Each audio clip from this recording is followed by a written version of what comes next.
Go live. Let's see. Let's see.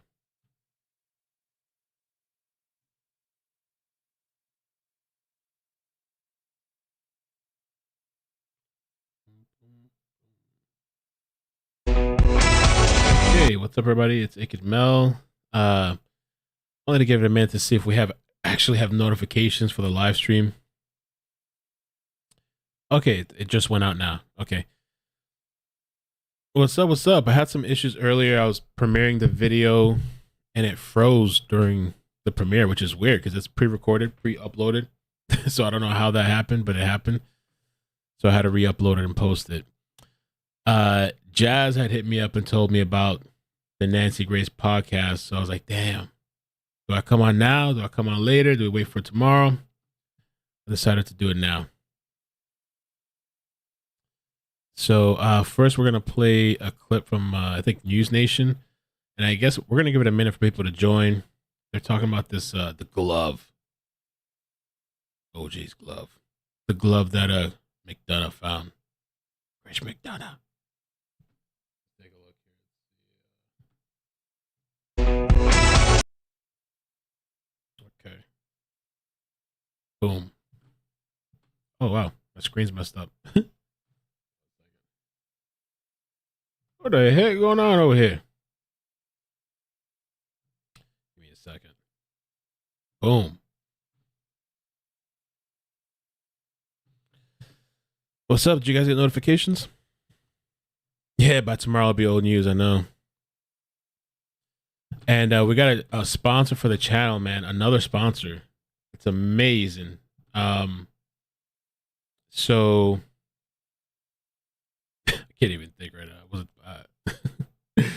So we already got Swagit, okay, and we also have a data seal, which I talked about in the previous video.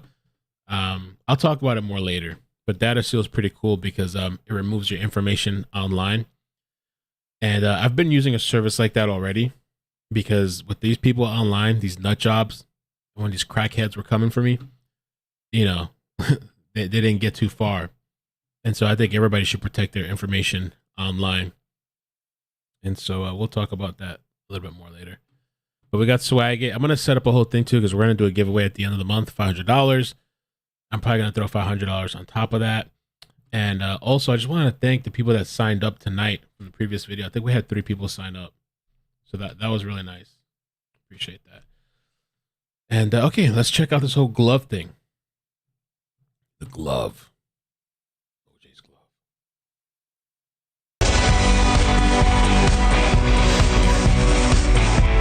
Hold on one second. You guys can hear it, but my headphones. Oh, there we go. The volume was down. I hear it. It is a piece of potential evidence that everybody is talking about online. The glove that the police almost missed. It was dropped or it was thrown out outside the home. Or somebody planted it. Home where the 4 college students were stabbed to death in Moscow. Damn. And there is a good chance that it would still be there right now. But for a former homicide detective turned podcaster who noticed it while he was actually visiting the scene on Thanksgiving, which is 11 days after the murders. Chris McDonough is a veteran of the Oceanside, California Police Department, and currently he's the director with the National Cold Case Foundation. He's also co-host of the podcast, The Interview Room, and he is live with me tonight. Detective, it's so good to have you. First of all, I am shaking my head as I even think I'm doing this interview with you. Take me there. Tell me what happened. You literally showed up and looked down and said, hello, gentlemen, come over here. Have you seen this? Is that really how simple this was? Yeah, it really was, Ashley. I mean, it was my wife and I, it was Thanksgiving Day. We happened to be up here in Idaho. And I said to her, I said, hey, let's just go over where that, situation's taking place at the university to get some. And I wonder how long after did McDonough get, I'm sorry, I didn't realize this was here. How long after did McDonough get out there? So like they missed it all these weeks? Because he didn't get out there at the beginning, right? Was it 3 weeks after? 3 weeks and nobody caught this glove? Tape. And we're walking up the street, and the first thing that caught my attention, to be honest with you, was all of the cars still parked on the property. Said somebody they found it a while ago. 2 weeks? I know it wasn't more than 2 weeks. And then I looked over and I saw there was an officer controlling the scene sitting in his vehicle. And I looked to the left and I saw that what appeared to be a glove. And I looked at my wife and I said, "Is that a glove?" And she goes, "Yeah, I think it is." And so about where Brian was standing tonight, I walked over and looked over, and sure enough, it was a glove. And I immediately got you know what I'm going to do? of- I am going to, Chris, thank you for saying that. When we go back to Brian in a little bit, I'm going to actually ask him to walk me to the exact spot so that everybody who's watching right Okay, they're saying Thanksgiving Day. Okay. Wow. Somebody, Lotus says there was snow and it melted. Oh, okay. So McDonough. Pine Woods Law and Crime. Thank you so much for the super chat. Says, I started my own channel, content coming soon. Piney Woods Law and Crime, covering civil and criminal cases. Nothing as fabulous as your own channel, but I hope to give legal commentary on new and old cases. All right, cool. Well, thank you. Right now gets the full perspective. Sometimes it's hard when you're watching through it, a one-dimensional TV screen. So I'm going to do that. In the meantime, help me with this one because you're the murder detective, but you're also the person who found it. What kind of glove was it, and the significance of the kind of glove as pertains to a murder? Well, I can't really tell what type of glove it is, if it's a male, female. And obviously the significance may be nothing, but it also could be very significant. There appeared to have snow on it, so I assumed it had been there for, quite some time, at least, before the earlier snowfall. I later learned there are photographs of that glove floating online, and you can clearly see it there. And, I was unaware of those at the time. And when I told the officer, I waved him over and I said, "Hey, you need to come take a look at this." And he walked over and his first words were, "Oh, wow." And I said, "Yeah," and I told him, I said, "Hey, I'm a retired homicide guy. You probably want to collect that, get your evidence people out here to do that." Damn. And he took some photographs of it, and I assumed that they, had collected it. I videotaped them doing it just in case, at least taking the photographs. But yeah, it was crazy. It was just sitting there. And this is, to be clear, it's inside the crime tape. This was not something that you discovered outside the crime tape, but they weren't watching, they weren't looking for it. So they'd had 11 days to scour the outside of the property. And I need to remind our viewers that you're from California, where one of the biggest first cases of my career happened, and a bloody glove was the... CG says, love you, Mel, but CM nearly ruined a guy's life on Twitter. Yeah, I remember that. I mean, I remember that situation. I thought it was weird because Chris seemed really sure. He was speaking in absolutes, which I thought was kind of crazy. And because I think he was accusing that guy of bringing Brian laundry. And so I remember that. I felt bad for the guy. That was a pretty crazy situation. Yeah, that was nuts. Don't condone that. Technical, thank you for the super chat. Says, Mel, I'm Piney Woods Law. Oh, okay, whoa. I just realized I sent a super chat under my new channel. All right, let me know when you're rolling. You already rolling? The glove deal is suspicious to me. What do you find suspicious? What's suspicious? That it was found there 11 days after, or just the fact that there's a glove there? What y'all thinking about the glove? What's up with that shit? Yeah, no, that Twitter thing was messed up. That was kind of weird, yo. That was weirdo shit. I remember that. All right. Significant piece of evidence in O.J. Simpson's case, which is why we don't make light of something that's just maybe looks like garbage. Certainly that's just. Oh, we'll talk about the 4chan thing too, I guess, if you want. I don't know. I had a bunch of people messaging me about the 4chan messages. And maybe after the podcast, I can pull up. Somebody sent me some screenshots. I honestly could barely read what the hell these people were typing. However these kids type these days. I can't read already regular English. And then however these kids were typing on 4chan, I was like, God, what the hell are they even saying, yo? And let's see, who was that? Somebody said, oh, thank you, TT Cross. Mel, I joined Swagit to follow you. I have no clue how it works to follow you. You just download the app, set up an account, and just type in iCkEdMeL under users. And you'll be entered to win. And that supports me too. So to a couple dozen feet from the front door. Yeah, I mean, the significance of it, is unknown at this point. Obviously, if it is involved, then it could be, very important. If it's not, then, at least you have it. And that's true. I'm kind of surprised. I see. Who said that? Somebody said, I don't believe it. Okay. Toasty says, don't believe it unless Idaho police confirms it. And I'm surprised they haven't said anything about that because they've kind of been on top of somewhat of answering somewhat things. And you can put it into evidence just to say it's there. So, the officer, in my opinion, said he was going to bring the evidence folks to come collect it. And I hope they did that, to be honest with you. So the other key part here is that you, as a homicide detective, you've seen the inside of a courtroom or two. And today the police were telling us part of the reason they're keeping information so close to the guest is to preserve the pristine nature of the prosecution, of the criminal procedure. So I could see a defense attorney watching our interview right now and saying, you didn't even see the most critical evidence, even inside the crime tape for over a week and a half. Like, you leave something too long and that becomes fodder for a defense later on as well. So it's a problem if you don't pick it up for the investigators. It's also a problem for the prosecutors. I'm going to just give you about 20 seconds. Damn.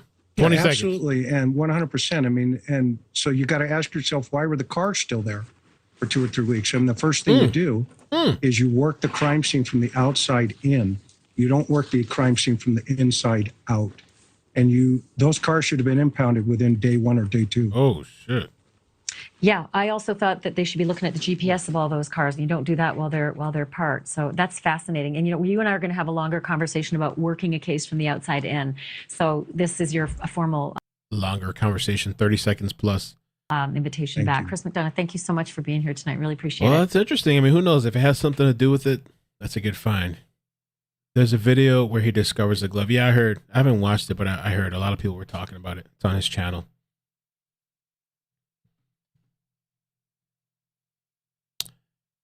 All right, I guess let's listen to the podcast, and then maybe we can talk about the thing after. And by the way, so the video I posted earlier, it's about Kaylee's father, and there was that Fox article and like gaping wounds, and I don't know what's going on, because then the sister came out and said that Fox has the wrong information, but the information is still up on the site, and so I don't know what's true, what's not true. Because, I mean, are they saying that Fox fabricated that information? Because the only thing I've seen, and I understand why the father's frustrated and why he's saying things, the things that he's saying, but he's probably saying too much. And so it really wouldn't surprise me if he did say those things, And they did get an attorney. They did lawyer up. So, yeah, it's just bright. All right, let's listen in. Nancy Grace.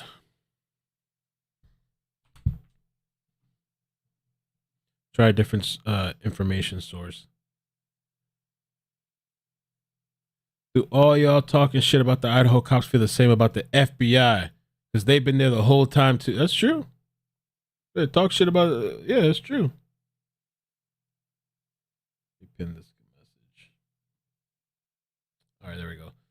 All right, so we're going to start Nancy Grace. Check out the sponsor, Swag It, doing a giveaway at the end of the month. I'll be scheduling a stream by the end of this week for 2 weeks from now, something like that. Giving away $500. I'll probably do a $500 giveaway too. All you got to do is click the link, download the app, follow me. I post content on there, and you're entered to win. Let's see. Bro, what's true is what Idaho PD confirmed after what Joseph Morris did. You can't believe that's true. He took down all his videos. I still had a couple people like commenting like, oh, but maybe it was just a mistake. Maybe he didn't do that, or maybe it wasn't intentional. I'm like, bro, you cannot help these people, bro. Go, all right, yeah, sure, it was a mistake. And nothing you can do for those people in life. You just gotta let them learn the hard way. There's nothing else you can do for those people. You already show them step by step how it was false. No, but maybe. Okay, bye. There's nothing you can do for those people. Ride or die. 32 Nation. The school as a working and of giving back. That's why Kia is expanding our partnership with St. Jude Children's Research.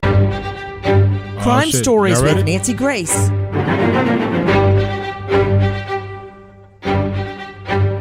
You see 3 killers? After 4 students slaughtered in their beds in Idaho on the edge of campus, police are releasing body cam footage that occurred the night of the murder. 32 nations, 60 adult. Doesn't mean you have... That's why Kia is...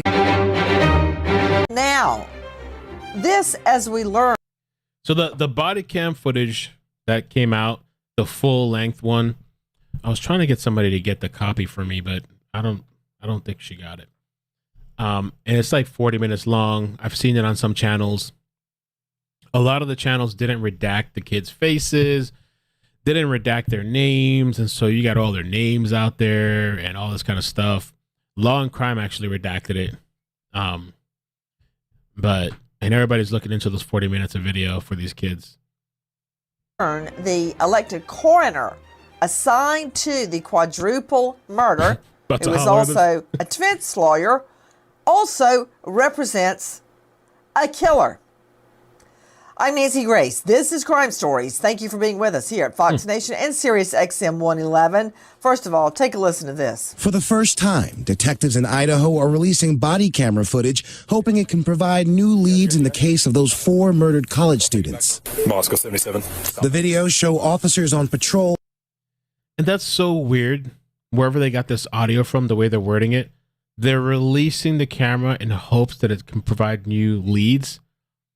But police said that it's not, that like it has nothing to do with anything. Like they're saying that, well, at least they said the students don't have anything to do with the crime, the quadruple homicide.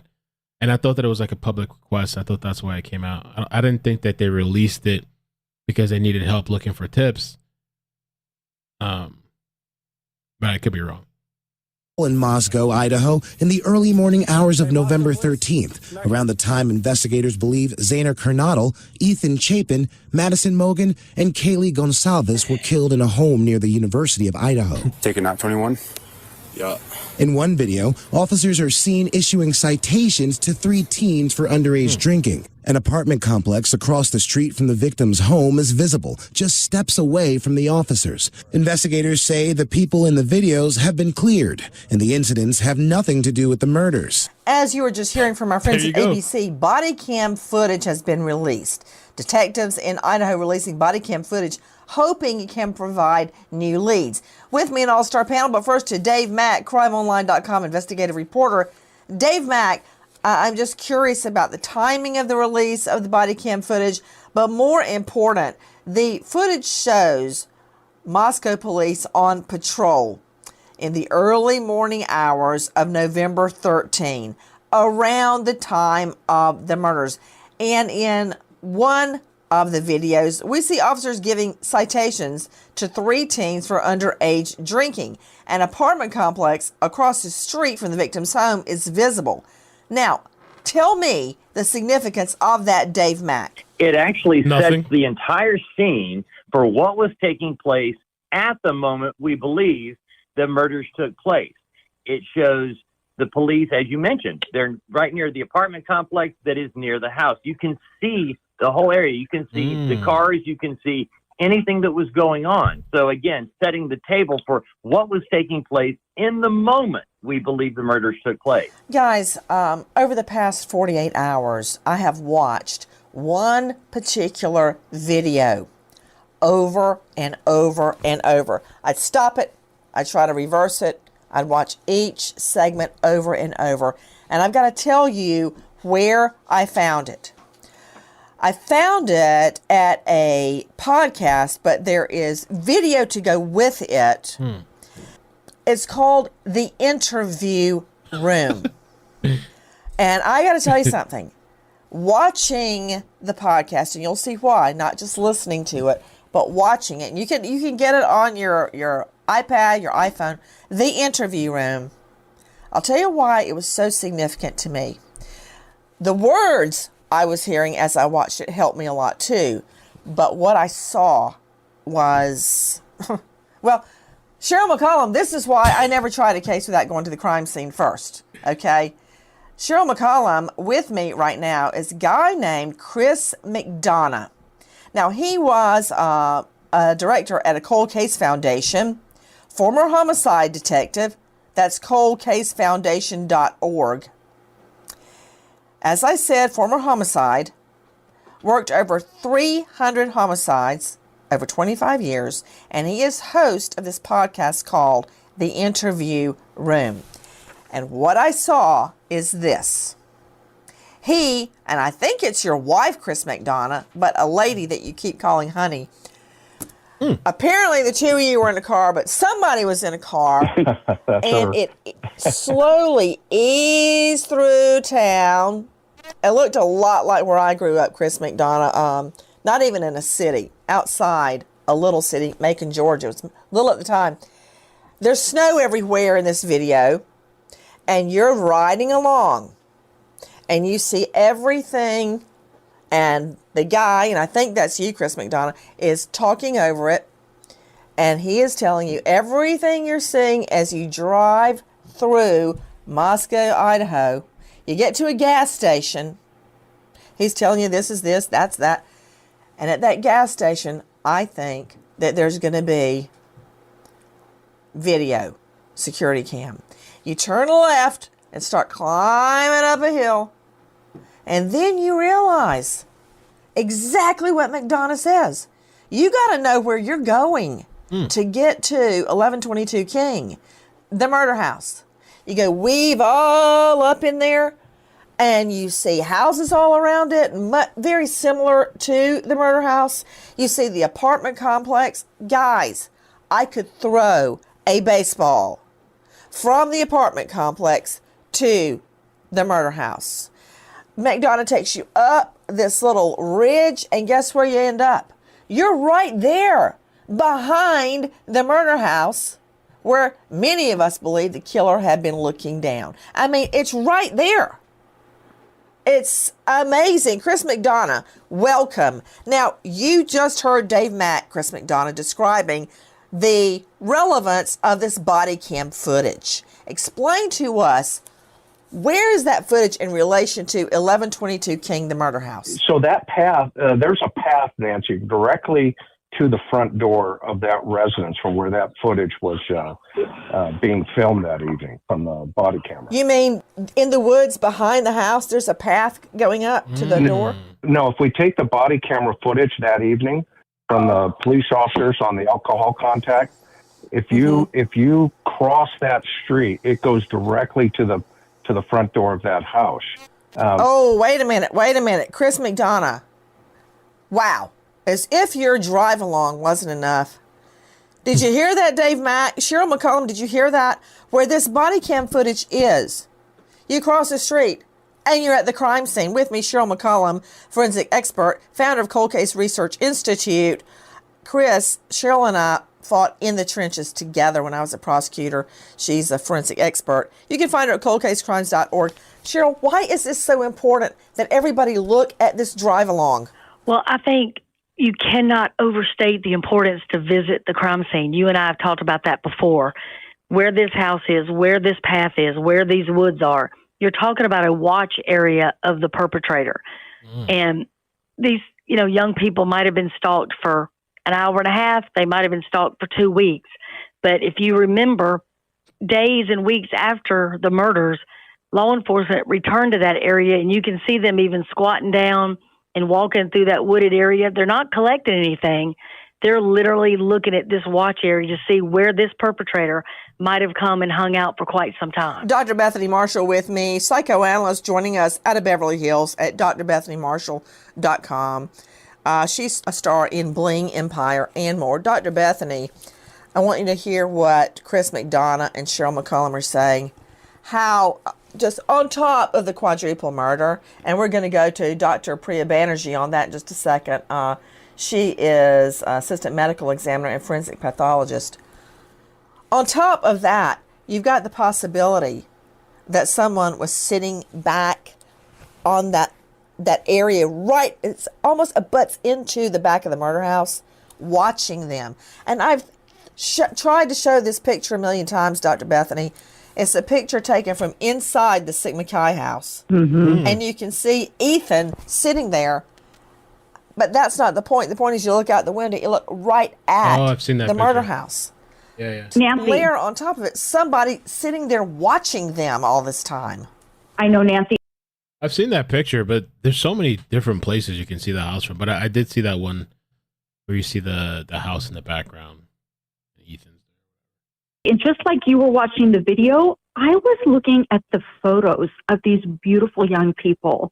They are so attractive, young, at the prime of their life. And there are quite a few photos of all four of the victims together. So you amalgamate that information with somebody who had clear visual access to this home. And in my mind, it begins to tell me a little bit about the motive of the perpetrator, not just to attack one individual and then the others are in their way, but somebody who is attracted to a group of people who love each other, who are getting along. I haven't heard anybody else comment on this, but think about it. I don't know if I buy into that, and I'll tell you why. Okay. Let me throw that to Chris McDonough, everybody, former homicide detective. It's hard for me to imagine a killer wanting to murder a whole group. Now, you've done so many homicides, and everybody remember, this is Crime Stories. This ain't high tea at Windsor Castle. Jump in for Pete's sake. But Chris, unless it's a family situation, especially which we have a lot at Christmas where everybody gets crazy and goes in with a flamethrower and just blows the whole place up, unless you're going for a whole family, I find that really hard to believe that you are targeting 4 people. Yeah, 100% agree, Nancy, because, I mean, that's why this is such the magnitude that it is. One interesting point, though, to your discussion a minute ago was, this is one way in, one way out. But what I thought was interesting. Oh, wait. One way in, one way out. Yes. Hold the thought, Chris, because I want to circle back with anybody on the panel about why cell phone tower data may be important and why this white Elantra is so important they're looking for. Because who the hey, Jackie, is going to be driving out of a one-way in, one-way out. I describe it as almost a cul-de-sac at 3 or 4 o'clock in the morning. Who is that person that's hightailing it, skidding out? And in your video, Chris, it really hit me, the thick snow. Like Chris, was trying to walk down in some leaves to give you a good vantage point. He's going to slip. So he's kind of like creeping along in the video. So I want to circle back on that, Jack, so don't let me forget. Go ahead, Chris. And so what's interesting is the night of the alcohol contact, right, that evening, that officer was in a plainclothes, situation. So you have to ask yourself, what did he see prior to the homicides? If he spotted the juveniles drinking alcohol, he obviously was set up in a surveillance situation. So if a vehicle or somebody was walking, did that officer have... I had heard, I don't know if it's true or not, that the reason those officers were like that, I'd heard that they're just like campus. I mean, I'm sure I don't know how it works, but they're like just campus police or something. Like, I don't know if that's true, but somebody had told me that. I mean, I don't know what the deal is over there. That town too. Sorry. There's weird people in that town. I know there's weird people everywhere, but like I keep hearing stories, I keep seeing shit online, and people get like upset when you say, "Oh, it's weird. It's a weird town." I keep seeing weird shit in that town, man. I don't know what's going on over there. Visual contact with that potential suspect, even approaching the home. So they got that weirdo church over there too. They get so mad when you say that. They got all those SA allegations. They got a whole wiki page. They got multiple articles, and when you say that, they get all upset and angry. How dare you? Well, it actually strengthened the back of the house as a potential place where this individual would hang out.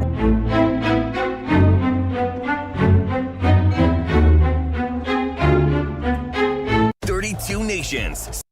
Let's skip forward a little bit. This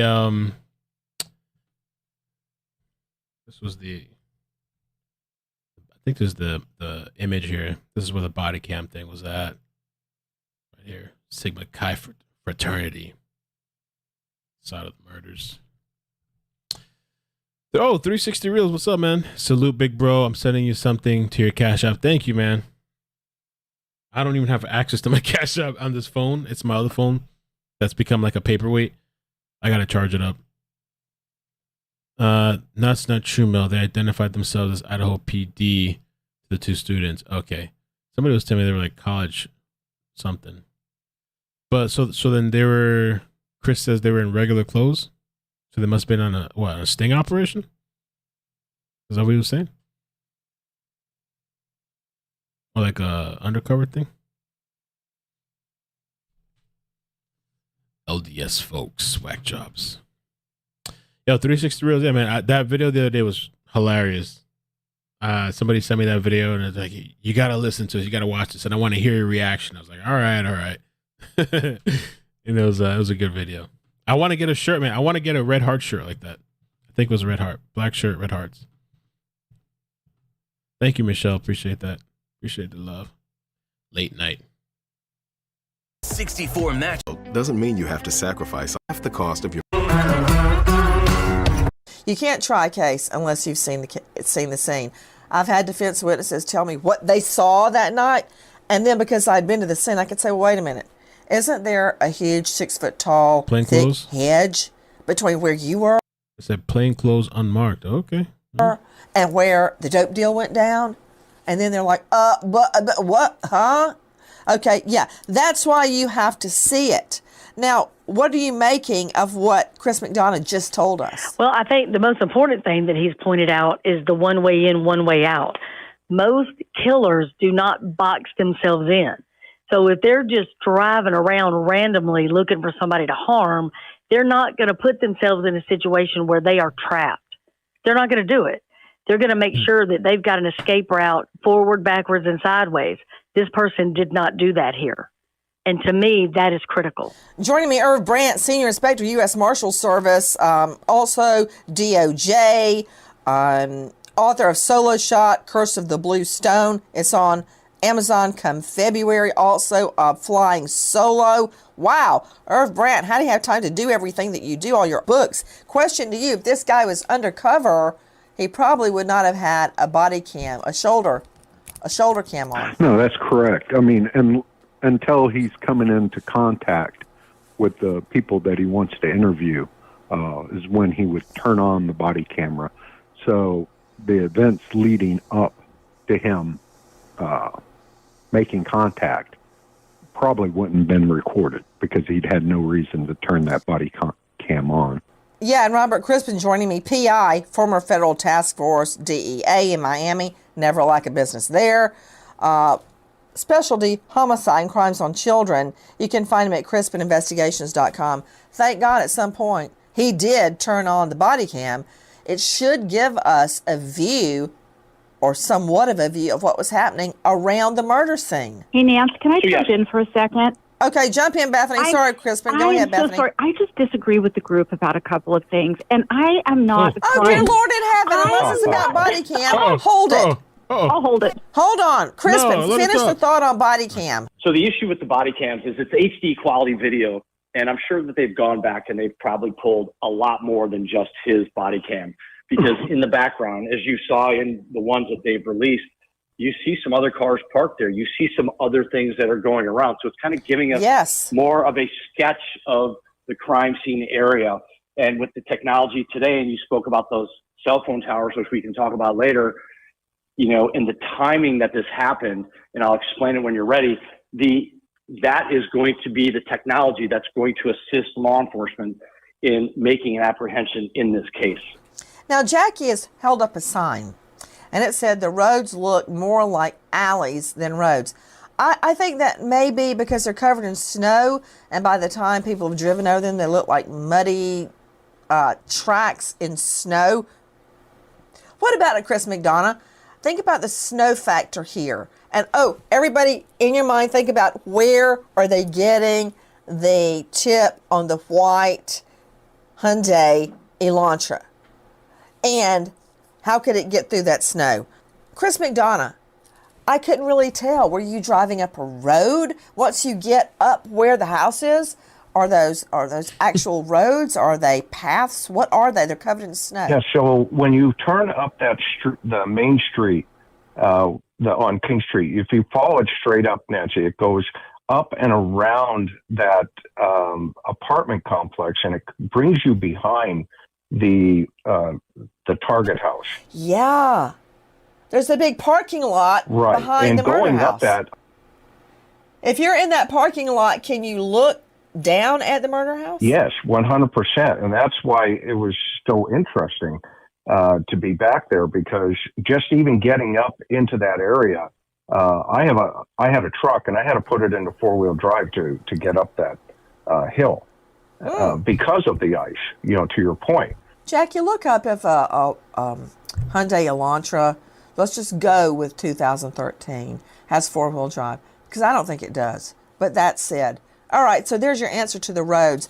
Guys, not only is this body cam footage just been released, what can it tell us? We have to review the whole thing, but in the middle of all this, another bomb is dropped. We now have a neighbor stating they heard a woman scream, but thought nothing of it. Lord Almighty. The neighbor, Hanan, what's his name? Hanan or something? I can't think of his name right now. Hanan. I had his name down here. I have the screenshots. Let me look at my Facebook message. I already forgot. I was covering all this stuff. Doing too many things. Okay. Inan Harsh. No, they're not talking about Jeremy. They done moved on from Jeremy. He stopped doing interviews finally, I think. They moved on to another neighbor. Inan.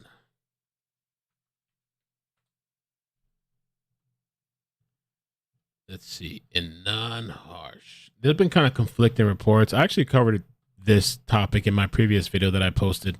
If you didn't watch after the stream, if you didn't watch the earlier video I posted, definitely go and check that out. This was the whole drama with Joseph Morse. This guy never released any kind of audio, but there's conflicting reports that said that supposedly neighbor of slain students says he heard a scream. Let me see what this is. Let's check this out real quick. The house where 4 University of Idaho students were murdered was party central. Police logs show cops were called to the house twice in one night in September over noise. What the hell's wrong with these kids? Oh, weirdo shit is this?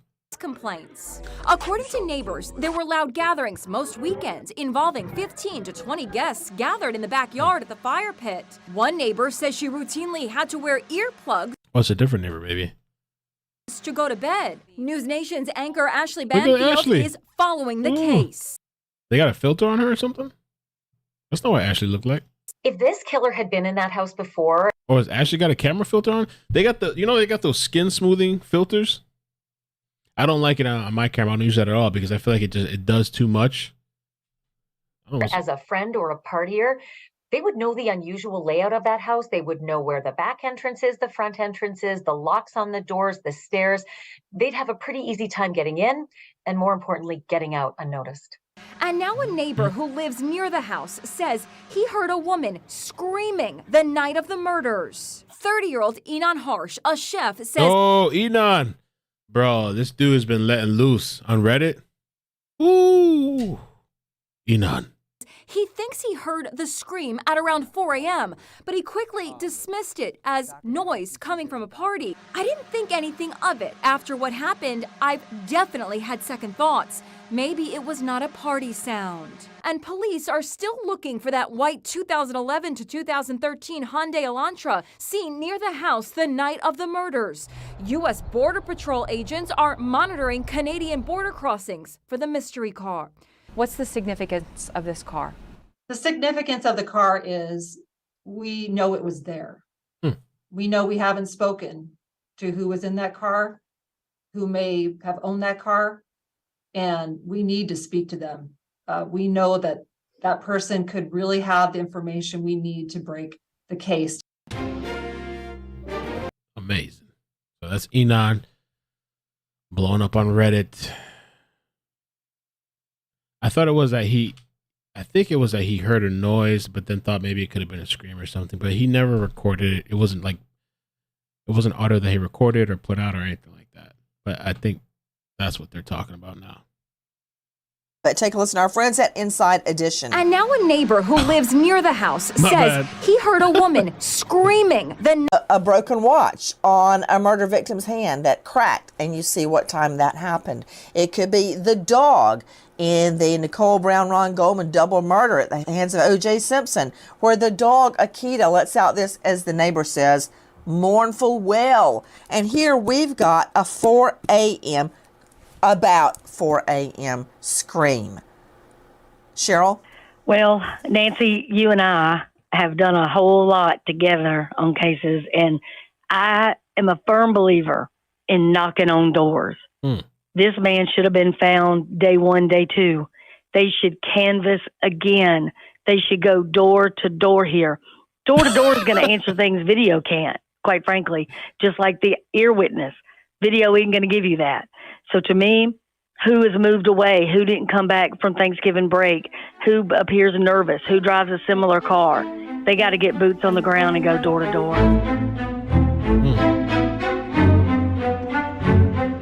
World Cup destination. Goes faster. PurdueGlobal. What do you make of what this new ear witness is saying? I'm trying to figure out where he lives in relation to the house. He's a chef. He says he hears a scream at 4 a.m. Well, you have to ask yourself, first of all, to the last point is, good old-fashioned police work, ringing doorbells was, needed. And it still is. I 100% agree. But, if this is, in fact, is the case, then you can do some forensic analysis in relationship to audio. You can bring in some folks, to measure off sound, how far it travels at 4 a.m., and see if that's even a possibility. But that box needs to be checked now that this witness has come forward, just to verify the validity of, that potential. And so the fact that the individual, in my opinion, wasn't discovered immediately, then you have to ask yourself, well, what's going on in that individual? Why they didn't come forward earlier.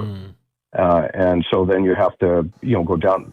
Can I make a comment about that? Yeah, jump. I heard somebody screaming in my neighborhood a couple months ago. It was about 3 or 4 in the morning. And I heard it, my husband didn't. And we talked about it for about 3 days. Did you hear something? Did you not?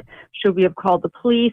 It ended up being our next door neighbor had a schizophrenic niece he had taken in who ended up attacking him in the middle of the night. But we debated for a few days, and my husband's a judge, and we should have just called 911 right away. So it doesn't matter how educated you are, how smart you are. Witnesses doubt themselves. This is why child abuse is so vastly underreported. So I would wonder who in this neighborhood also knows something that they don't want to get somebody in trouble who may not be, a primary accessory to the crime. What's interesting, Dr. Bethany, I agree with you. I always call 911. I don't even think it through because I know how critical it could turn out to be. What's interesting about this scream, the chef neighbor hears, it's closer to 4 a.m. Now, if we start the timeline there, let's just go out on the ledge and we start the timeline there, that could include or remove the validity of the white Hyundai Elantra, which, by the way, Jackie is saying does not have a 4-wheel drive. So could it get up the hills that Chris McDonough is showing us in his video in the interview room? Could it? What if it was parked in that parking lot behind the house? Could it have gone down the hills if it was already there? That's just something. Hey, Nancy, yeah, jump. One other quick thing is, when does the sun come up?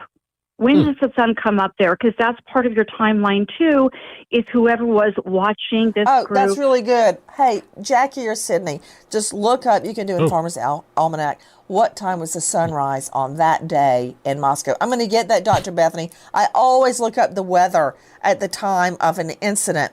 Dr. Priya Banerjee joining me, forensic pathologist. You can find her at Anchor Forensic Pathology. Dr. Banerjee, we believe that the 4 murders by knife occurred between 3 and 4 a.m. The police didn't get there until noon for a lot of different reasons.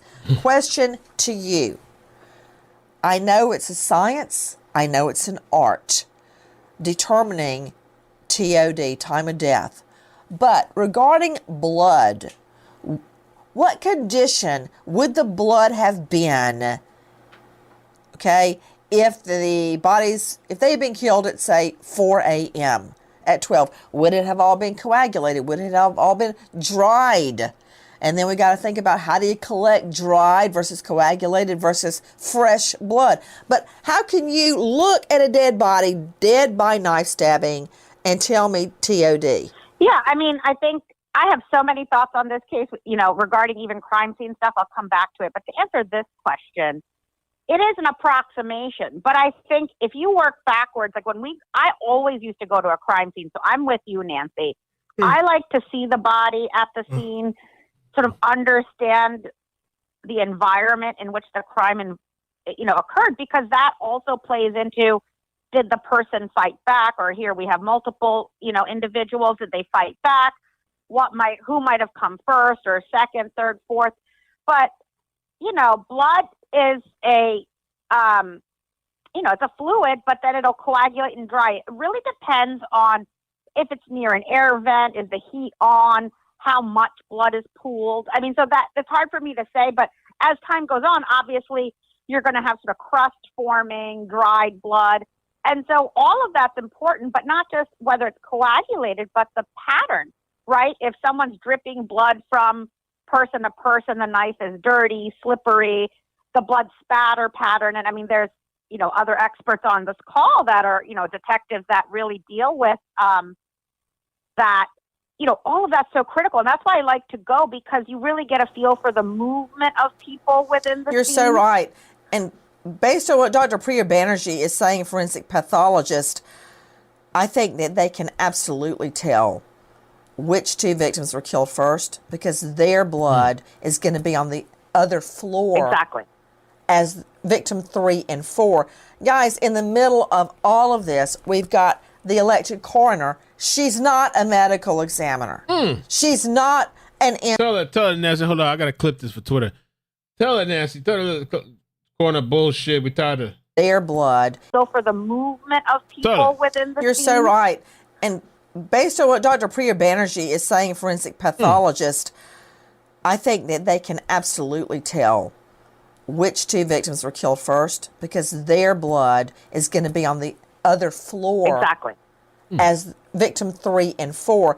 Guys, in the middle of all of this, we've got the elected coroner. She's not a medical examiner. She's not an MD. It's a huge problem. Guys, she is now, this female coroner, Sid, I looked it up like 10 times. Her degree, the coroner, is in, I want to say, political science or art history or psychology. No offense, Dr. Bethany, but psychology. Yeah, I remember because I think my sister, she had gone for, it's like everybody does the psychology stuff, and then a lot of them switch out. It's like the thing to do, I guess, it seems like. So you've got to hear this. I'm going to break out of our order, Jackie. Go to cut 152, our friends at Crime Online. The coroner who ruled 4 University of Idaho students were stabbed to death is also a defense attorney who is now representing a convicted killer. Oh, that's not a nice thing to say. People were defending this guy. Maybe I'm exaggerating. Yeah, this woman over here, the coroner is a defense attorney, and she's going to be defending this guy that had previously, he claimed it was self-defense, but I think he pleaded guilty or something to this murder. I think it was in 2017. And then he got charged recently, and he has to have his day in court for this whole domestic violence against his wife and strangulation. Allegedly punched her. She was bleeding. Punched some kid. The kid had a concussion. People were upset with me that I reported that shit. You believe that? People were angry at me. Some people were angry at me in the video. And yesterday's video, and they were like, "Oh, you did the Daily Mail." I was like, type his name in on Google, pick whatever article makes you feel good about yourself. Whatever one you think is legit, whatever makes you feel more comfortable, type his name in, roll the dice, close your eyes. Type his name after typing his name in, close your eyes and just click on the screen. One of those articles are going to tell you the same shit that they're all saying because people have pulled up his records. Doesn't matter where you go. We people over here busy caping for somebody that's allegedly beating a woman, beating a child, and a murderer. And, I'm just like, what's wrong with these people? Anyway, this defense attorney, the coroner, she's a defense attorney as well. And so she's going to be defending this guy. And I heard she's also a nurse. So I'm supposed to feel sorry for the video I did yesterday. Like, who the fuck out of here. Who was just arrested a mile away from the murder house for stalking his wife around the house with a knife.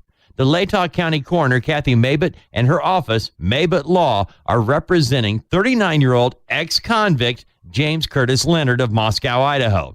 He allegedly assaulted his wife and her daughter and slashed himself with a knife. Yeah! Leonard was arrested last week just a mile from the scene where 4 University of Idaho students were... This dude literally, he was arrested by the house. They said he's not related to this, like the cops said, but stabbed to death on November 13th. Okay, Dave Mack, let me try to understand what I just heard from you. Major issue. The coroner, who is not a medical doctor, who is not the medical examiner.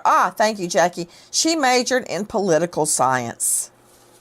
And she is the one that went out on TV, which my boss, Mr. Slayton, always said, don't speak to the press. Don't do it. If your jury hears it, they'll be thrown off the jury, the pettit jury. She's representing a convicted killer. Okay, who did the guy kill, Dave Mack? Well, he actually pled guilty to manslaughter charge in 2007. I think he was saying it was self-defense. He got into a fight and killed a guy. Didn't I just say that? There you go. These people yesterday were upset and angry. There you go. But here's the thing, Nancy. Yeah. He was sentenced to like 15 years or whatever, but he ended up getting a suspended sentence. He spent a couple months in jail. That was it, and got out. Amazing. And then, but again, he is still a convicted killer. And he assaulted his wife and daughter and then slashed himself with a knife. He chased them around. He actually, the girl is 15 years old. He slammed her so hard while he's chasing his wife that she showed signs of a concussion, was hiding under a table when police got there. And he's arrested last week 1 mile from the scene where the 4 University Idaho students were stabbed dead. Okay, Dr. Priya Banerjee, why do we have a coroner who's not a medical examiner spouting off on TV about the murders? She's a political science major. She got her law degree. She's representing a convicted killer. At the same time, she's talking about a murder case. I know. Conflict of interest. So coroner is that. It's an elected official. So she, got her way into the position. It's a paid political position. And now she's out there trying to represent herself in the media. I think it's malpractice to talk. I mean, the ethics are just crazy. But even to talk about an ongoing murder investigation and release all these details when there's no potential suspects really nailed down, I think it's ridiculous. Like, I don't know how the bar hasn't come down on her for that. Mo sent the message too. She said, can you please make sure that everybody knows the coroner is not a medical examiner who performs the postmortem autopsy. They are 2 different people. It is important to note that in most states, coroner needs no definitive medical. I think they said that multiple times. Not on this podcast, but no medical training or qualifications. They do not perform postmortem examinations or diagnosis, but they are responsible for identifying the body, notifying next of kin, handling personal belongings, and arranging the death certificate. Yeah, I don't wish the bar getting up anybody's tailpipe, but in this case, there's a big problem, and if anybody is ever brought to trial, we're going to have more problems on that. We got another problem, guys, as if you didn't already know that in the investigation. No fault of the police, okay? So just get off their tail for a moment. It's about the food truck guy. Oh, as many people say, the hoodie guy. If you could just refresh everyone's recollection, Cheryl McCollum joining me from the Cold Case Research Institute. Who's the hoodie guy? He's a guy in the background when you see Kaylee and Maddie. They're ordering food. They're talking to some friends. He's in the background. He's not talking to anybody. He's not ordering food. He puts his hood up. He puts a baseball cap on. He's kind of trying to shield his face. When they leave, he leaves. And so he's just very suspicious. And I believe Kaylee's sister is the one that found the video in the first place. So it didn't look right to her either. Chris McDonough joining me, director at the Cold Case Foundation. I found him in his podcast, The Interview Room. Chris McDonough, where were the food trucks as they relate to 1122 King, the murder scene? They were downtown at 313 North Main. So it's about, just under 3 miles from the residence where Kaylee, Madison, Xana, and Ethan were. Okay, now, according to police and anybody, Crispin, Brandt, McCollum, Marshall, McDonough, Mack, jump in if you have anything that could help us on this guy. We have been told, and I don't know that I believe this, that the food truck guy, the hoodie guy, has left the country. Okay, I don't believe in coincidences, but... So that stuff is, the leaving the country thing is kind of rumored. Never really got any confirmation, but I had been hearing that for a long time, and I've also seen posts saying, supposedly from family or whatever, that he's not out of the country. So I honestly, I really don't know. But I did see Kaylee's father say the same thing. I don't know where he got that information from. Maybe rumors too. I'm not sure. So, but it has been the talk of the town. Take a listen to our cut 148. Our friend Les Trent. You're looking at enhanced video of the confrontation between two of the University of Idaho murder victims and another student at a food truck. The time, 1:30 a.m., just hours before the murders. Kaylee Goncalves and Madison Mogen stopped for I saw that on Facebook. Supposedly he was in a grocery store. I don't know if that's true. General Jenny says, no, it's not Jack or Jake or Dave. Oh no, I'm reading the wrong one. 10 says, no, he was in a grocery store today. He had multiple people saying it's BS. I saw that post, but I didn't see any confirmation. Nobody posted a picture or anything. As much as these people sit online all day typing and talking, whatever, you would have thought they'd take a picture or something. Much stalking as these people do, ain't it? Did they post a picture on Facebook? Mac and cheese after partying at a nearby bar. Everybody seemed in good spirits, nothing seemed off, and then they start interacting. 1122 King, the murder scene. They were downtown at 313 North Main, so it's about, just under 3 miles from the residence where Kaylee, Madison, Xana, and Ethan were. Okay, now, according to police and anybody, Crispin, Brandt, McCollum, Marshall, McDonough, Mack, jump in if you have anything that could help us on this guy. We have been told, and I don't know that I believe this, that the food truck guy, the hoodie guy, has left the country. Okay, I don't believe in coincidences, but take a listen to our cut 148. Our friend Les Trent. You're looking at enhanced video of the confrontation between two of the University of Idaho murder victims and another student at a food truck. The time, 1:30 a.m., just hours before the murders. Kaylee Goncalves and Madison Mogen stopped for mac and cheese after partying at a nearby bar. Everybody seemed in good spirits, nothing seemed off, and then they start interacting with a couple other people. They're waiting for their food. Now look at this. Video shows Madison pointing at a man in a hoodie who appeared to have followed them to the truck. We had the video and audio from the clip enhanced, and you can hear her using an expletive. Blank you, mister, she says. Okay, so you hear her saying F you. Why is this significant? Take a listen to our cut 149, our friends at Inside Edition. Police have already announced they have cleared the young man in the hoodie. Audio engineer Anthony Nelson enhanced the audio for Inside Edition. What do you hear in that instant? She says, F you. So, was there an argument? If so, what was it about? Kaylee's parents say, in their opinion, some of the individuals have been cleared too prematurely. Now, according to some reports, the so-called hoodie guy was kicked out of fraternity and has left the country. We don't know if that's true or not. But as you all know, evidence of flight leaving the scene of a crime can be, evaluated by a jury. But yet police, do they not, Dave Mack, say they cleared this guy, and you hear the parents stating some individuals have been cleared too prematurely. What do we know about this guy? Nancy, we know they cleared him really early. I mean, this was something that as soon as that video came out, they were like within 24 hours saying they'd already talked to everybody there in the video, and that, the hoodie guy that had drawn everyone's attention was cleared. That's what we know about him. All the other information that we could possibly gain about the hoodie guy is just that. It's just a rumor of hoodie guy. We don't really know who he is, what fraternity he was supposed to be a part of, whether he had been kicked out or left the country. I would not equate getting kicked out of a fraternity with wrongdoing. You can get kicked out of fraternity for not paying your dues.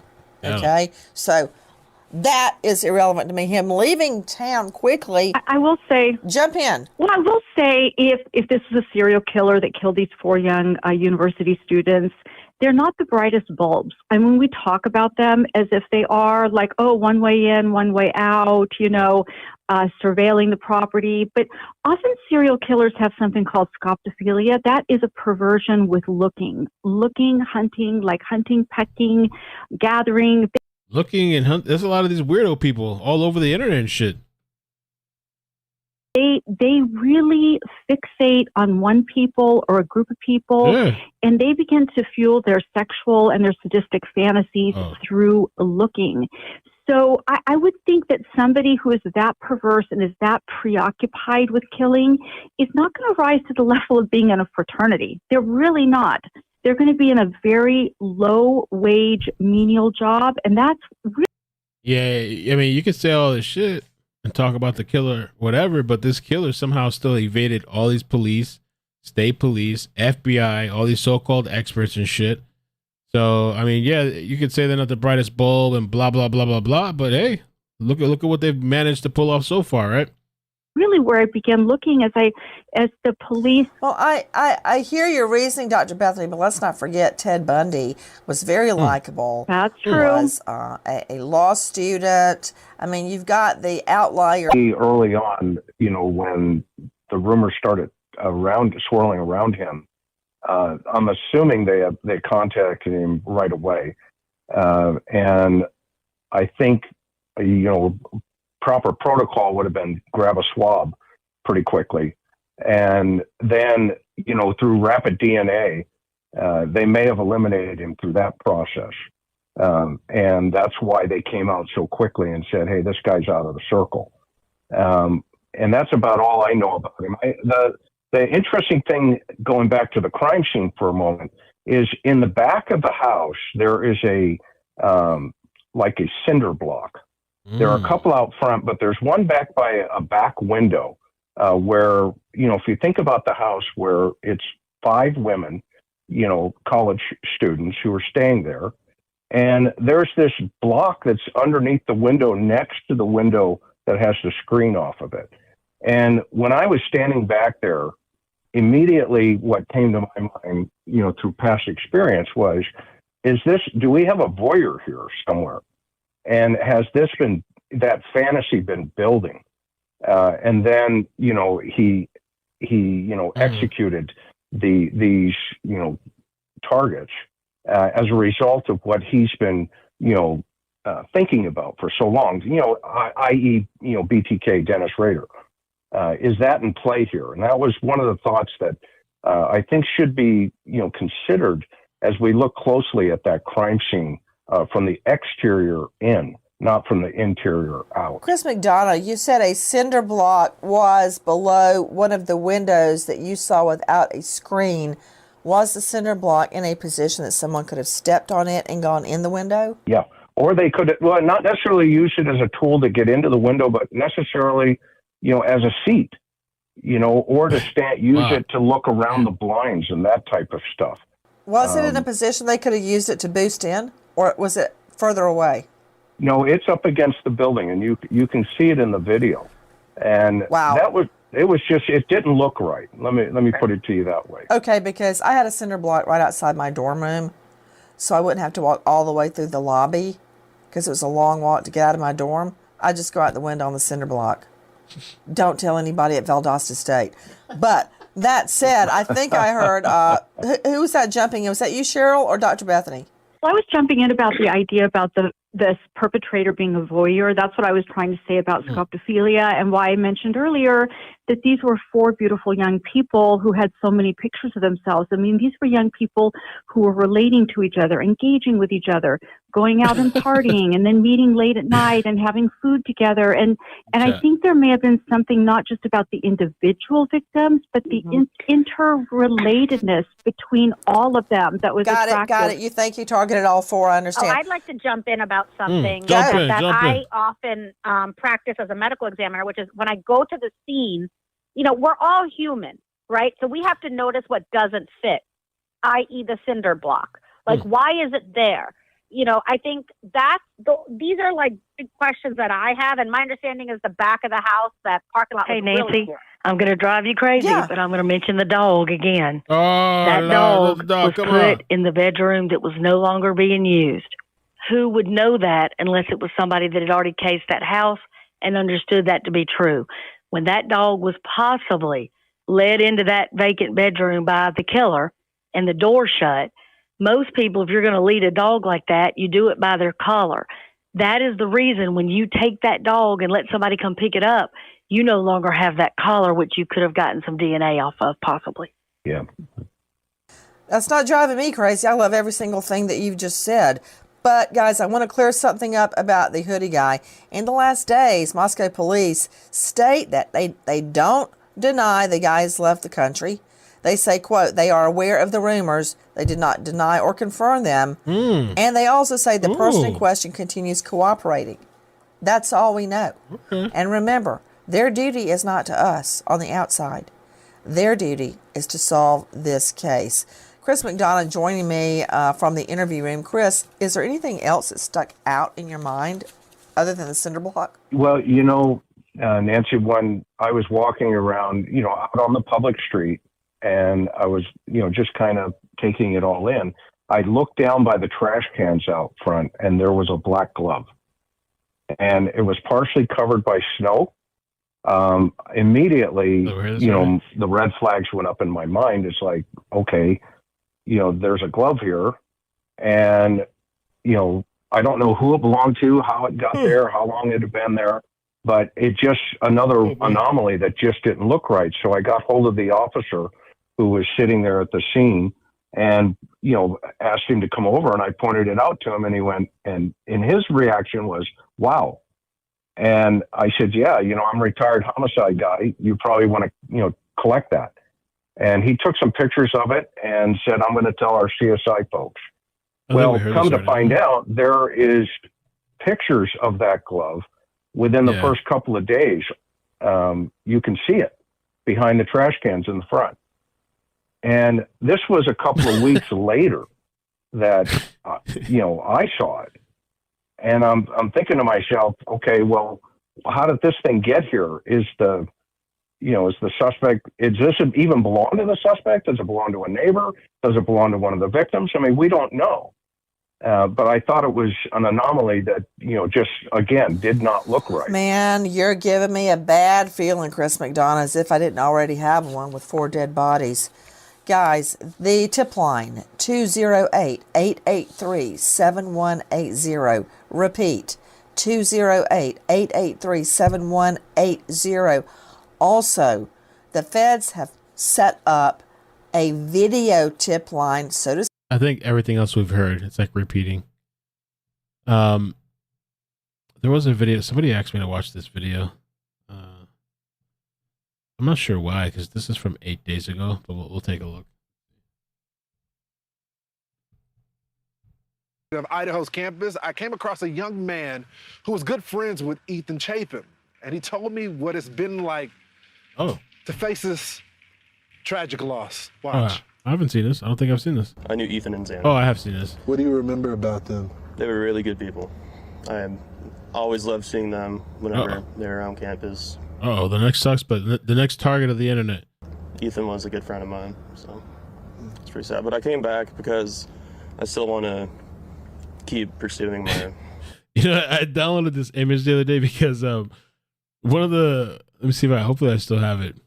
I don't know why it made me laugh because how ridiculous things are getting. Hopefully I have this shit.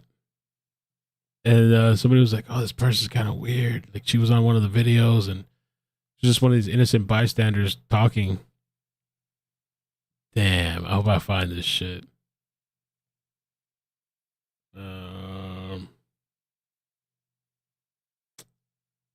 I saved it because it made me laugh.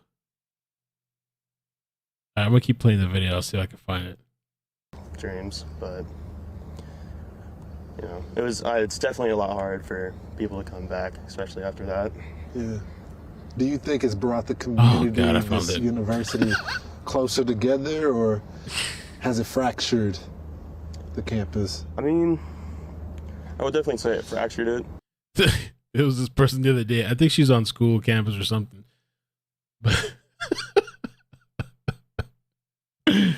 But then I remember when I first played this video, there's people telling me like, "Oh, it's kind of weird. Like I don't know, whatever, blah blah."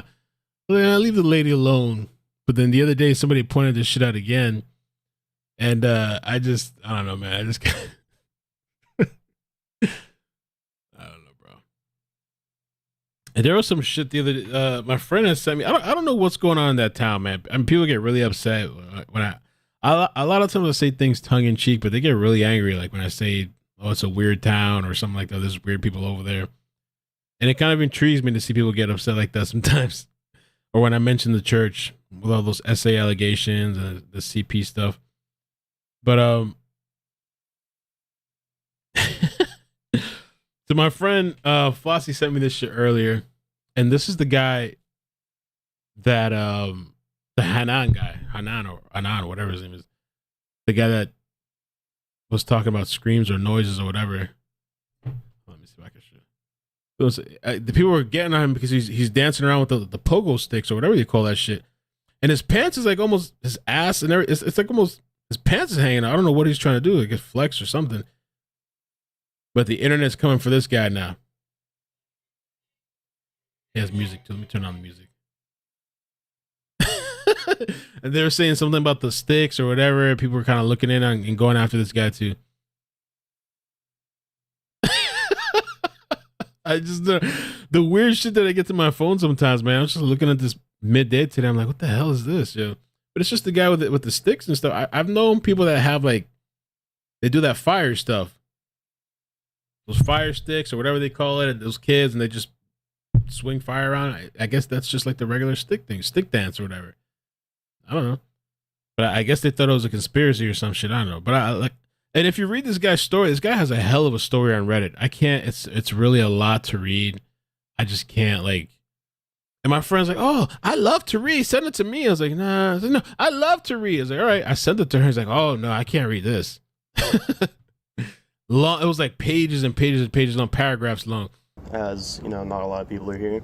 Yeah. But in a way, it's brought us together, especially just the Moscow community and Idaho in general.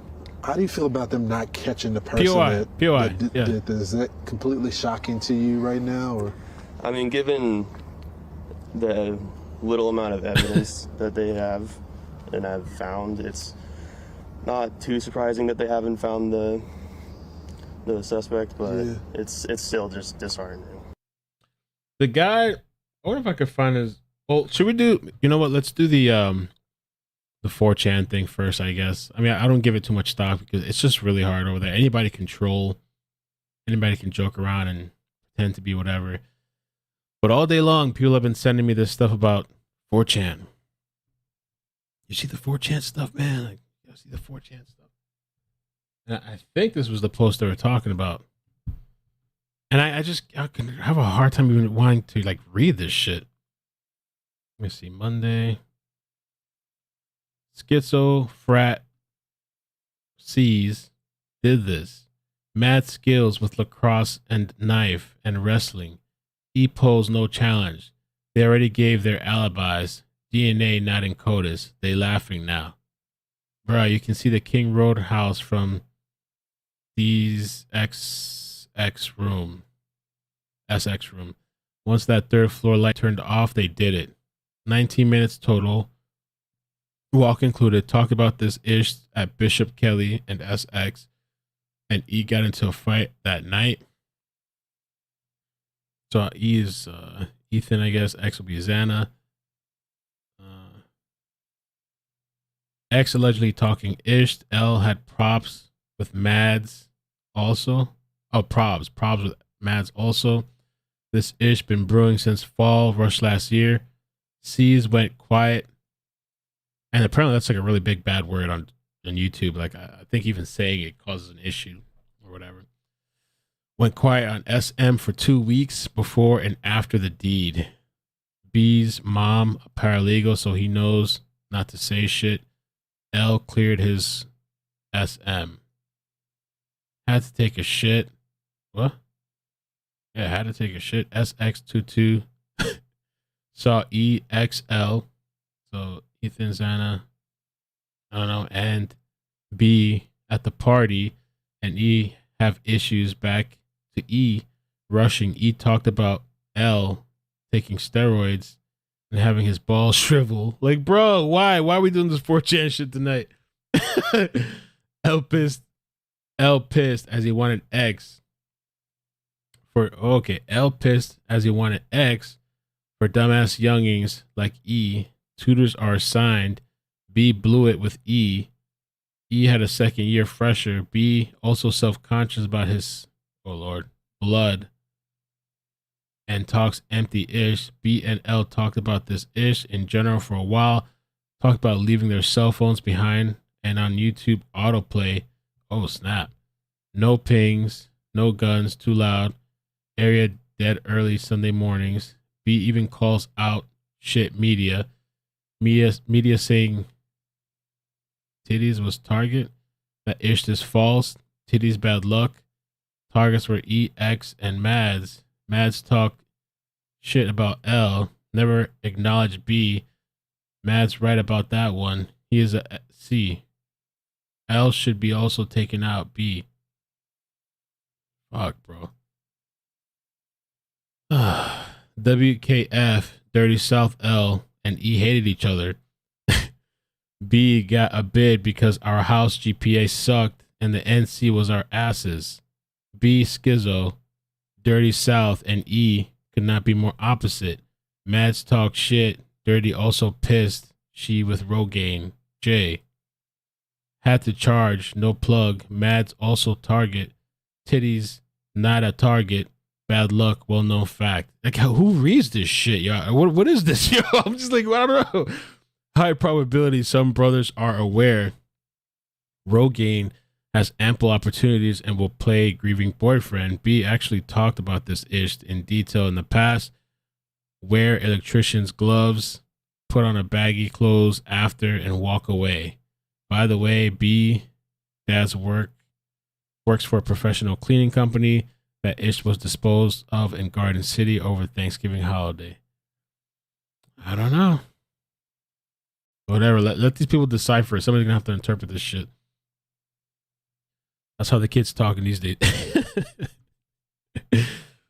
The other thing, I feel like there was something else. What else were these people talking about? There was something else before I was gonna do it. I forgot now.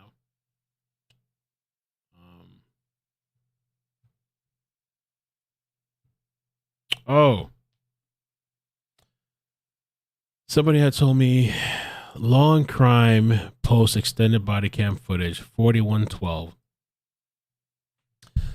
I'm definitely not going to play their full thing or whatever, but I'll just skip to that part and we can check it out. Everybody, I guess, on the internet's talking about some people running in the background. Let's see. Long crime videos. 44 minutes. People are out here. Let's see, we gotta go 4112. Okay. Let's see something.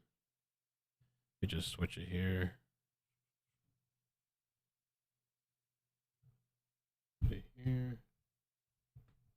I can't believe all you guys are up at this time. What's wrong with you? What's wrong with me? Let's see. 4112. Blonde. Eye color. And what are we looking for? We're looking for, I don't know, something. Blue. Okay,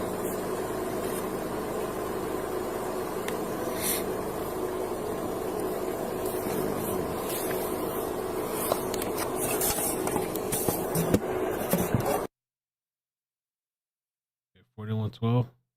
Oh, there's people running in the background. That's what they're talking about. There's something in the background. It's an optical illusion.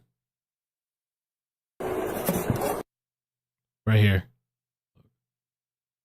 Oh. All right. Imagine those were the people involved. And why is it muted there? Or maybe they're taking a name or something. Imagine just those are people involved.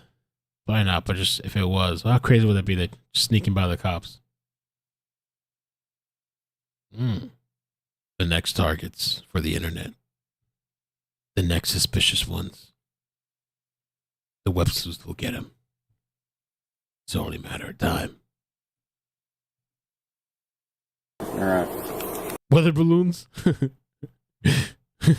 World Collective said weather balloons. Man. Is there anything else on this Idaho stuff? Or we got everything for today. Idaho murders.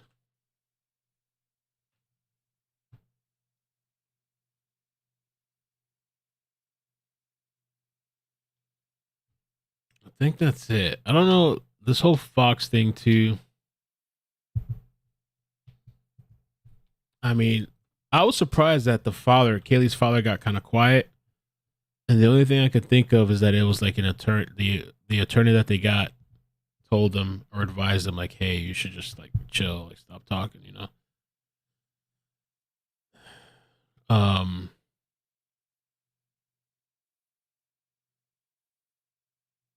This was a really interesting. I clipped this from the other day, but because like there was an article that said the father had got an attorney and that they were going to try to force the police to release information. Do you think that? Because I read one article that he got the attorney to try to force the police to release evidence. Is that something? Can the attorney put pressure on them to release information, or they don't have to abide by anything the attorney says? No, when you put in what they call public disclosure requests, even attorneys, when they go through, there's certain laws that are put in place that basically protect certain types of evidence during an active investigation. And once they release that information to the attorney. Oh, no. With the lawyer and public disclosure thing, can you just repeat that? Yeah, of course. So when you work in a law field, paralegals and attorneys, they'll put in public disclosure requests. Like anybody else, they'll go in and put in public disclosure requests, and then they'll cite certain laws and certain things to be able to get that information. Then you'll get a response from the state or the county or the police department saying, give us a couple. I'm tired of this shit. I'm kind of tired. Somebody said open lines. No, I think we're going to call it soon because it's already almost 2 a.m. And I got a lot to do tomorrow, kind of.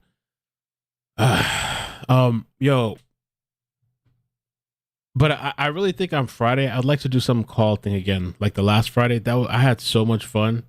It was kind of crazy. The calls that came in, I'm trying to look at the right camera. The calls that came in, it was really fun. And we were kind of drinking. I was sipping. I was sipping a little bit towards the end. I had a lot of fun. I think we should do that again Friday night. I see something about Friday nights, nighttime, Friday night, people drinking, smoking, popping pills, whatever it is they're doing. It was kind of crazy. And hopefully more will develop by then. Yeah, Swag It is not available outside of the U.S., and so is the data. The data one. I can't even think of the name. Data Seal. Yo, check out Data Seal though. Thank you so much for the people that signed up tonight. We got 4 people that signed up. It's pretty dope. You can do a monthly or yearly sign up. It's my second sponsor on the channel, so it's pretty cool. Why I was excited about that is because I already had a data website that I used before to remove my information.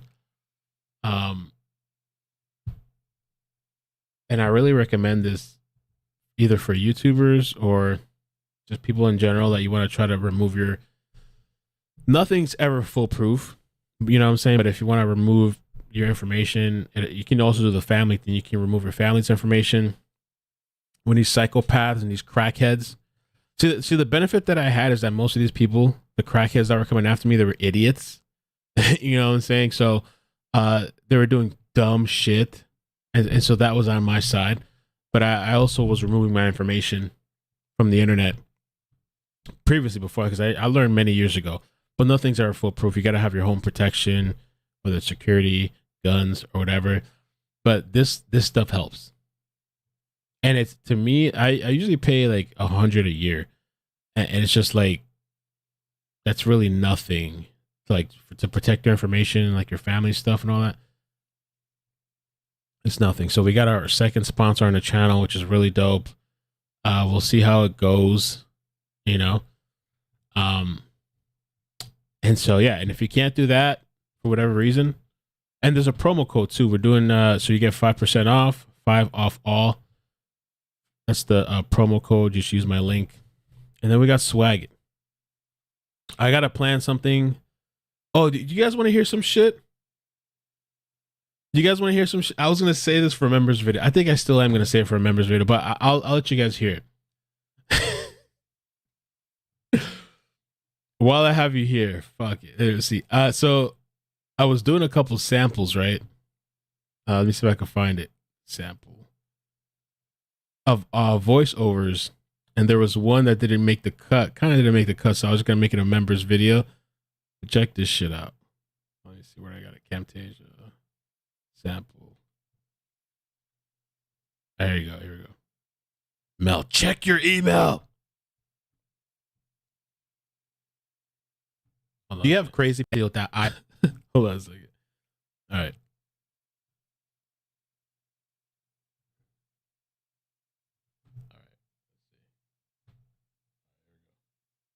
This one didn't make the official cut, but do you have crazy people coming after you on the internet? Are they trying to search your information, look for your family? Did you upset somebody and now the mob is coming for you? Do you have a country singer with 3 million subscribers coming for you? Well, I recommend dataseal.io to protect your information and your family from crazy people out there on the internet. Click the link below and try out the free scan using your email. Use promo code 5OFFALL to save 5% off your subscription. I thought that would have been kind of better, funnier, but anyway, I'm going to get some sleep. Thank you guys so much for coming tonight.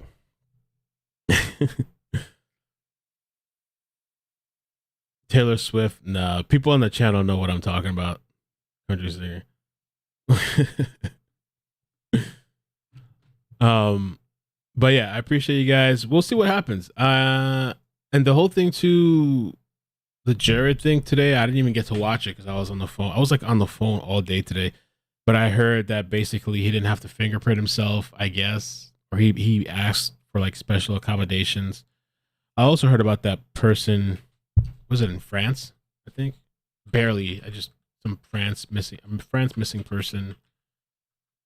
I also heard, oh man, that crazy lady. Well, don't say that about her. She's sweet. Billy Joe. Bro, the mugshot on this lady. Ooh. But she was unrelated to some arrested. It was unrelated to Quentin, I think, right? They arrested her. What did they arrest her for? I heard about this too earlier. What that woman got arrested for?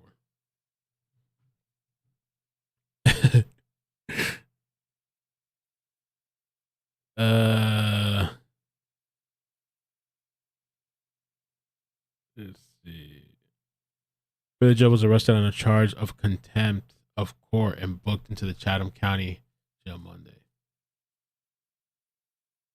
Oh, she was put on suicide prevention. Damn. But she was kind of wild, so. Damn, bro. Oof. Whole family's messed up, man. Oh, almighty. Poor baby. Wow.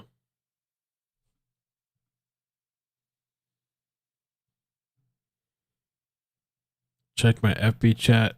Let's see. All right, I guess before I head off, I'll check my stuff. But I'm pretty tired. 4chan Idaho. Okay. Oh, you sent me the post. Okay.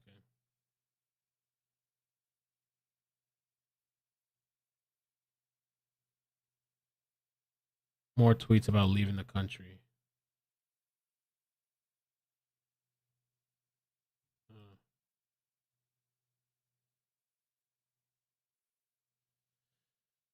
Well, I'm gonna head out of here, man. Adios. Love you guys. Have a good night. Peace. Get some rest. We'll see what tomorrow brings. Nancy Grace without makeup. Bloop, bloop.